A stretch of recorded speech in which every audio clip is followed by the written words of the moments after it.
कहाँ की तैयारी है स्वीटहार्ट? कुछ नहीं, कुछ फ्रेंड्स के साथ डिनर का प्लान है, वहाँ जा रही।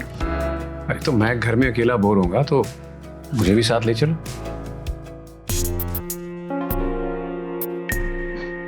तुम्हारे साथ तो मैं कभी भी जा सकती हूँ ना अब्रार। फ्रेंड्स के साथ ऐसे प्लान कभी कभी बनते हैं, so I have to go, sorry. तो तुम्हारी नजर में दोस्तों का साथ शौहर की कुर्बत से ज्यादा होता है? दो औरतों की मोहब्बत में बटा हुआ शौहर कभी किसी एक का नहीं होता मिस्टर अब्रार।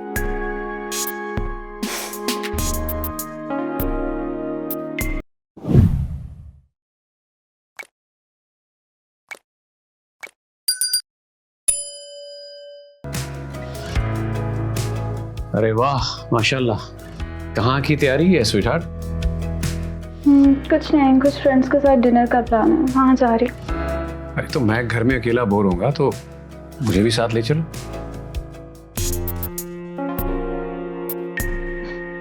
तुम्हारे साथ तो मैं कभी भी जा सकती हूँ ना अब्रार। फ्रेंड्स के साथ ऐसे प्लान कभी कभी बनते हैं, so I have to go, sorry. तो तुम्हारी नजर में दोस्तों का साथ शौहर की कुर्बत से ज्यादा होता है? दो औरतों की मोहब्बत में बटा हुआ शौहर कभी किसी एक का नहीं होता मिस्टर अब्रार।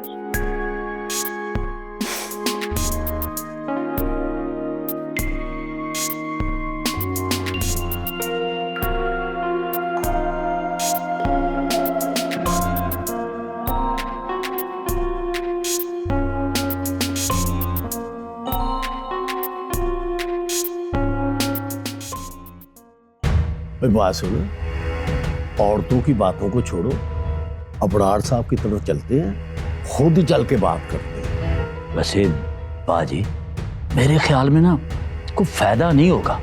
क्यों नहीं होगा? वही वो अपने बनोई को, वो भी उसके भाई के सामने कैसे इनकार करेगा? तो अगर फर्ज करो पाजी उन्होंने इनकार कर दिया तो फिर हम भी कह देंगे कि अगर अपनी बहन की इज्जत अजीज है ना, उसकी खुशी चाहते हो ना, तो ठेका तो फिर हमें देना होगा। वैसे पाजी बात हम अबरार के मुंह पे कैसे कह सकते हैं, सोचने वाली बात। ओ मेरे खुदाया, हमने करनी थोड़ा सिर्फ कहनी है, इंशाल्लाह करने से पहले पहले ही ना वो हमारी बात को पूरी हो जाएगी। अच्छा जी, हाँ भाई चल फिर चलते हैं। ठीक है पाजी, फिर निकले मेरा ख्याल। चलो आ जाओ। उठो फिर। मामा ये तायाबू कब वापस जाएंगे? वाह जी, पहले इतनी जल्दी कभी गए हैं क्या? हफ्ता भर खाएंगे पिएंगे, खूब खातिरदारी कराएंगे, फिर जाके कहीं जान छोड़ेंगे हमारी। वाकई एक तायाबू ना पूरे 5 मेहमानों पर भारी हैं। अच्छा अब ये माल्टे खाना छोड़ो और उठ के ना मेरी मदद कराओ किचन में। अभी दोपहर में तो इतना सारा खाना बनाया था, दोबारा बनाने की क्या जरूरत है? तुम्हारे ताया जी ने ना मीठे चावल खाने की फरमाइश की है। फल्ला, ये एक इंसान इतना खाना कैसे खा सकता है? मैं तो हैरान हूँ। हमारा तो भाई एक आध पिज्जा बर्गर से ही पेट भर जाता है। अच्छा अब बातें ना बनाओ, उठ के ना चूल्हे पे पानी रखो चावल उबालने के लिए। ये खा लूं? खा लो।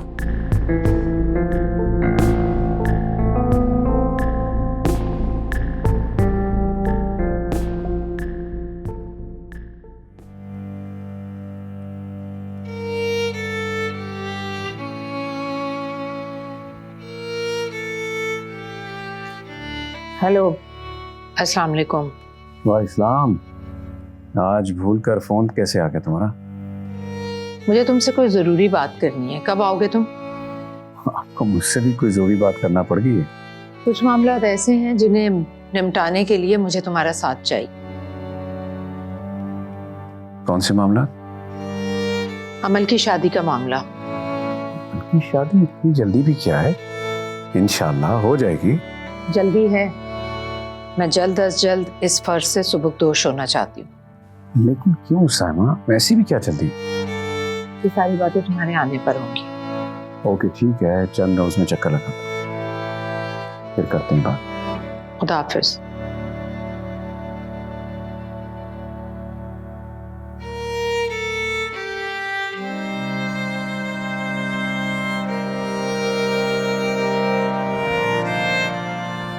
इफी, तूने एक बात महसूस की है? क्या? ये अपनी साइमा बाजी कितनी बदल गई है ना। क्या बदल गई है? अभी शाम को ही डांट पड़ी है मुझे। वो तो तुम्हें तुम्हारी हरकतों की वजह से पड़ती है। जब बाजी ने तुझे कहा भी था कि लिफाफा इस पते पे दे के आना है, तूने पता ढूंढने में 2 घंटे लगा दिए। साइमा बाजी को भी ना सही तरह बात समझानी नहीं, सारा कसूर मेरा ही निकाल दिया उन्होंने। खैर जाने दे, जब मुझे बात समझ आ सकती है तुम्हें क्यों नहीं आई? हाँ, वैसे भी अगर तुम्हें इतनी अकल होती ना, तुम्हें यहाँ थोड़ी होना था। हाँ जी, मैंने तो पोस्ट ऑफिसर भर्ती होना था, है ना? बातें ऐसे कर रही है जैसे खुद तो बहुत बड़ी उस्तानी हो किसी स्कूल की। चल चल, ज्यादा बातें करने की जरूरत नहीं है मेरे साथ। दिमाग ना खराब कर मेरा, जाके खादिम हुसैन से खाने के बर्तन लेके आ। जा रहा हूँ, मुझे भी कोई शौक नहीं है तेरे जैसे उस्तानी के सबक सुनने के।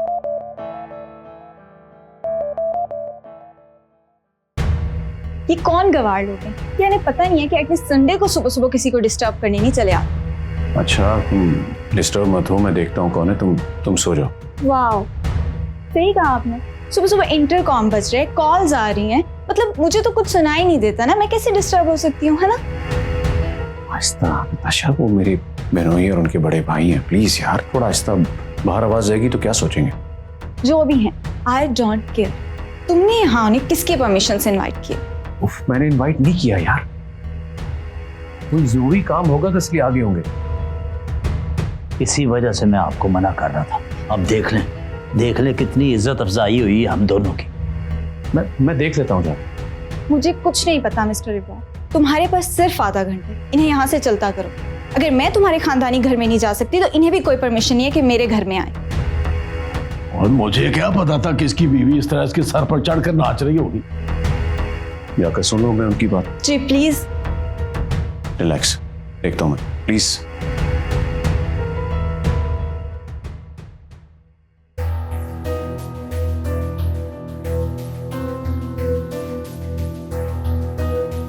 अस्सलाम वालेकुम अहमद भाई। वालेकुम अस्सलाम। माफ करना अबरार भाई कि हम दोनों की वजह से इतनी ज्यादा तुम्हें, मेरा मतलब है कि जहमत उठानी पड़ी। नहीं भाई साहब, ऐसी कोई बात नहीं है। दरअसल आप अचानक यूं सुबह सुबह आ गए तो हम लोग परेशान से हो गए। सब खैरियत तो है ना? हमें तो पता ही नहीं था कि तुम्हारे रात इस कदर खराब है। वो ऐसी औरतें होती हैं जो वबाले जान होती हैं। सुबह के 9 बज रहे हैं और ये कहाँ की सुबह सुबह? वैसे हालात सब मेरा मतलब ठीक तो है ना? अब रात वीकेंड था तो जाहिर है लेट नाइट सोना, फिर 12 तो उठते बच ही जाते हैं। और चलो भी चलो, मतलब की बात करो डायरेक्ट। और इनको वैसे भी हमसे बात करेगा सिर्फ 1 घंटा ही मिला। वो अबरार भाई, टेलीफोन करें तो आप उठाते नहीं हो, वैसे आप मिलते नहीं हो और हमसे इतने दूर हो गए हो, तो इसलिए हमने सोचा कि चलो सुबह सुबह जाके बात कर लेते हैं। अरे नहीं अहमद भाई, अभी पिछले हफ्ते तो गया था माजी के पास। जब तुम्हारे आने की खबर होती है कि तुम आए हो, हम घर आते हैं तो पता लगा तुम चले भी गए हो। दूसरे लफ्जों में न आने का पता न जाने की खबर। ये तो है ना अहमद भाई। जी वो इब्रार मियां, पाजी वो आपकी वो गांव वाली जमीनें है ना, वो ठेके पे लेना चाह रहे थे। वैसे भी तो जमीनें किसी गैर को ही दी हुई है ना। चलो अगर किसी अपने भरा के रिश्तेदार के काम आ जाएंगी तो इसमें बुराई क्या है, ये मतलब था। गाँव की जमीनों का मामला तो माजी के अंडर है, मैंने कभी दखल अंदाजी नहीं की। तो मेरे के खुद मुख्तार तो तुम हो ना, औरतों को बीच में मत लाओ। मेरा मतलब है माजी को बाद में बता देना हिसाब किताब का। नाले माँ जी भला कोई हिसाब किताब जानती हैं? हाँ ठीक है, मैं माजी से बात करके आपको बताऊंगा कासिम भाई। ये तो फिर साफ टाल रहे हो आप हमें। नहीं टाल नहीं रहा, मैं माजी से बात कर लूंगा, फिर आप उन्हीं से मामला तय कर लीजिएगा। और देखो बराड़ भैया, मैं तो जेन बना के ही आया था कि मैं हाँ लेकर ही जाऊं। मैं इनकार भी तो नहीं कर रहा, लेकिन बात माजी की है तो मैं उनसे बात किए बगैर इकरार नहीं कर सकता। ठीक है अबरार मियां, बड़ी मेहरबानी।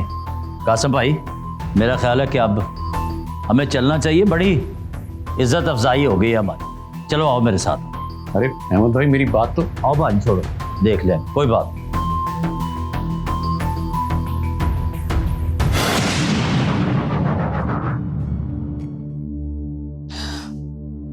हाँ आसिम, मैंने रिपोर्ट्स भिजवा दी हैं। तुम पेपर्स भेज दो, मैं फिर वीजे के लिए अप्लाई कर दूंगी। लेकिन उससे पहले मैं हज करना चाहती हूँ। मैं जानती हूँ ऑपरेशन होना जरूरी है, लेकिन मैं हज करना चाहती हूँ।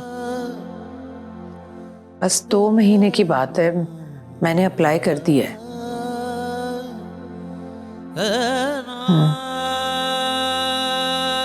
ठीक, खुदा हाफिज।